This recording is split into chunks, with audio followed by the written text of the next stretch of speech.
ఫోటోలు కొన్ని వెంటనే వాళ్ళకి చెప్పి నేను డిలీట్ చేసి ఉన్నాను కదా అని కనీసం 2 వీడియోలైనా రిలీజ్ చేయాలని 2 వీడియోలు రిలీజ్ చేశాను, మీరు ప్లే చేసినట్టుంది. సో ఇండియా పాకిస్తాన్ యుద్ధం విషయంకి వస్తే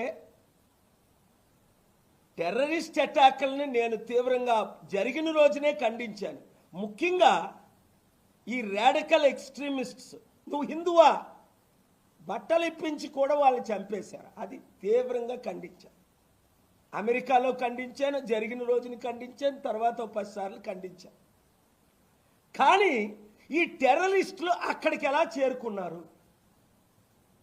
సెక్యూరిటీ ల్యాబ్స్ ఎందుకు కొలాప్స్ అయ్యాయి అంటే ఎంత ప్రొటెక్టెడ్ ఏరియానే, మరి ఇంకా టూరిజం లేకుండా అయిపోయినట్టే కదా. అంత ప్రొటెక్టెడ్ ఏరియాకి ఈ టెర్రరిస్టులు ఎలా చేరారు? వీళ్ళు ఏం చేస్తున్నారు? జరగక ముందు ఏం చేస్తున్నారు, జరిగినప్పుడు ఏం చేశారు, జరిగిన తర్వాత ఏం చేస్తున్నారు? దీన్ని పొలిటికల్గా వాడుకోవడానికైనా, మరలా వచ్చే ఎలక్షన్ల ముందు మరలా ఈ జరుగుతాయా? ఈ పాకిస్తాన్, ఈ చైనా, ఈ యుద్ధము, ఈ హిందూ, ఈ క్రిస్టియను, ఈ ముస్లిము అని గొడవలు పెడతారా? అంటే దేని కొరకేనా మన దేశాన్ని మనం పోగొట్టుకుంటామా, కాపాడుకోలేమా? ఒక్క అవకాశం కేఏపాల్కి ఇస్తే అది పాకిస్తాన్ అవ్వచ్చు, చైనా అవ్వచ్చు, అమెరికా అవ్వచ్చు. నా లీడర్షిప్ ఏంటో ప్రపంచంలో అందరికీ తెలిసి గనక 40 సంవత్సరాలు చేసి చూపిస్తా. అదే విదేశీయులు కూడా కోరుకుంటుంది. ఏంటంటే స్వదేశీలో మన లీడర్స్ ఎంతమందో విదేశీయులకు కూడా వారు కోరుకుంటుంది ఏంటంటే ప్రాపర్ లీడర్షిప్. మన దేశంలో లోపించ రాష్ట్రాల్లో దొంగలు, గజ దొంగలు వెళ్తున్నారు. దేశంలో మతోన్మాదులు, గజ దొంగలు వెళ్తున్నారు. మనకెందుకు డెట్ ఇస్తారని, మాకెందుకు అప్పులు ఇవ్వరని అడిగితే ఒక ఆయన అన్నాడు, అదానీ అంబానీలకి 15 లక్షల కోట్లు రుణమాఫీ చేసినప్పుడు మా దగ్గర అప్పు తీసుకెళ్ళి మీ అదానీ అంబానీలకి ఇవ్వడానికి అని అడిగాడు ఒక ఆయన, ఒక అమెరికన్. అర్థం చేసుకోండి, కరెక్ట్ క్వశ్చన్ అది. దేశానికేమో డబ్బులు అప్పులు కావాలి, లక్షల కోట్లు అప్పు చేస్తున్నాం. లక్షల కోట్లు, నెలకి 1,00,000 కోట్లు మోదీ గవర్నమెంట్ అప్పు చేస్తుంది. ఇది మాట్లాడిన వాళ్ళందరూ నోరు మూయిస్తున్నారు. అదానీ అంబానీలకి మాత్రం, అలాంటి వాళ్ళకి మాత్రం 15 లక్షల కోట్లు అప్పులు క్షమించి రుణమాఫీ చేశారు. రైతులకు 1,00,000 రూపాయలు రుణమాఫీ చేయరే, నిరుద్యోగులకి 1,00,000 రూపాయలు పాపం అప్పు తీసుకొని స్కూల్లో చదువుకున్న వాళ్ళకి రుణమాఫీ చేయరే. లక్షలు అప్పు చేసుకొని లక్షల మంది ఆత్మహత్యలు చేసుకున్న వాళ్ళకి బ్యాంకులు రుణమాఫీ చేయవే. మరి మీరు బ్యాంకులకు ఎలా రుణమాఫీ చేస్తున్నారు 1,00,000 కోట్లు? అడుగుతున్నారా ప్రశ్నలు? ఇవి రైట్ ప్రశ్నలా కాదా? ఇవి జరుగుతున్నాయా లేదా? దేవుడు ఒక మంచి అవకాశం ఇచ్చాడు మీ ఛానల్స్ అందరికీ. ఈ ప్రశ్నలు ఒక 1 మినిట్ ఎడిట్ చేసుకొని వేసుకుంటే లక్షల మంది చూస్తున్నారు. ఎందుకు? ప్రజలకు కావాల్సింది సత్యం. కొన్ని మెయిన్ ఛానల్స్ ఆ సత్యాన్ని చూపించవు. ప్రశ్నించిన వాళ్ళని సైలెన్స్ చేస్తున్నారు. ఈ టెర్రరిస్ట్ అటాక్లు ఎందుకు జరిగాయి, ఎప్పుడు జరిగాయి, ఎలా జరిగాయి, ఎందుకు జరిగాయి అన్న ప్రశ్నలు ఎవరైనా వేస్తున్నారా? సెక్యూరిటీ ల్యాబ్స్ ఎట్లా అయింది ఎవరైనా అడుగుతున్నారా? దేశం దిశ దశ ఏంటి? అసలు ఎక్కడికి వెళ్తున్నాం మనం? Where are we going? Do we have a vision? Do we have a plan? Do we have a strategy to save our country, our youth? అందుకే నెక్స్ట్ వీక్, ఫాలోయింగ్ వీక్స్ మరలా నేను హైకోర్టులో, సుప్రీంకోర్టులో కొన్ని వాదనలు వినిపిస్తున్నాను. న్యాయం జరగాలని జడ్జెస్ అందరినీ అడుగుతున్నా. మీరు న్యాయం చేయండి. నేను ఇచ్చిన ఫ్యాక్ట్స్ చూడండి.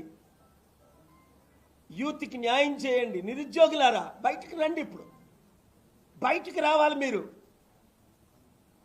ఒరే ఆడు హిందూ, ఈడు ముస్లిం, ఈడు క్రిస్టియన్ అన్నది ఈ దొంగలు, ఈ దొంగ నాయకులు పెడుతున్న ఫైట్ మనకి. మతాల మధ్య చిచ్చొద్దు, కులాల మధ్య చిచ్చొద్దు. ఎందుకంటే ఆ 1-2 మతాలే, ఆ 1-2 కులాలే మనల్ని ఇంకొక 78 సంవత్సరాలు ఏలడం కొరకు వీళ్ళ ప్లాన్ అది.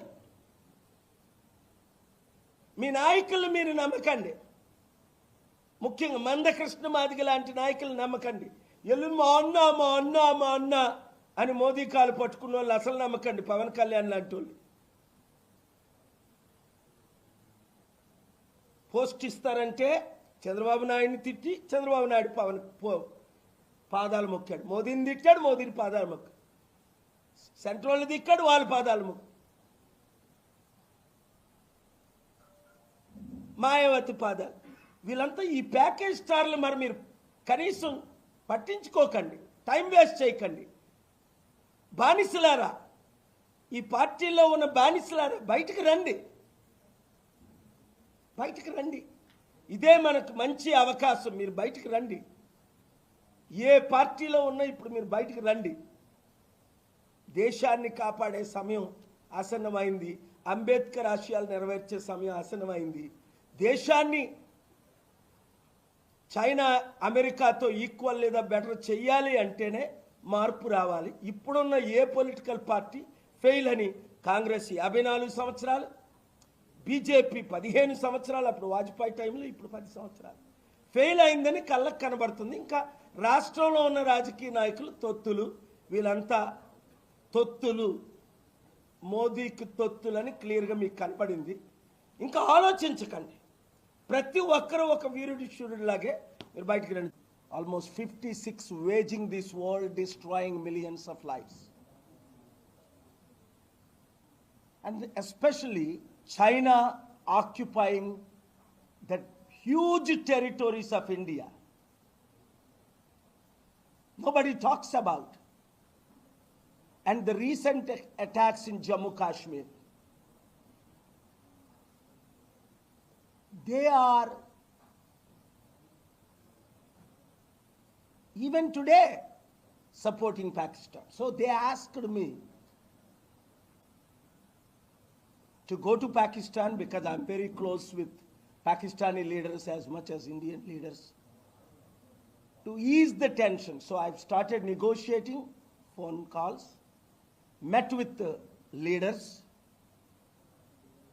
and now I want you to pray that we will succeed in our peace talks and avoid India-Pakistan war. Also, Prime Minister visited Andhra Pradesh yesterday with empty hands. Whatever he started inaugurations 14 years, 10 years ago, 11 years ago, still nothing is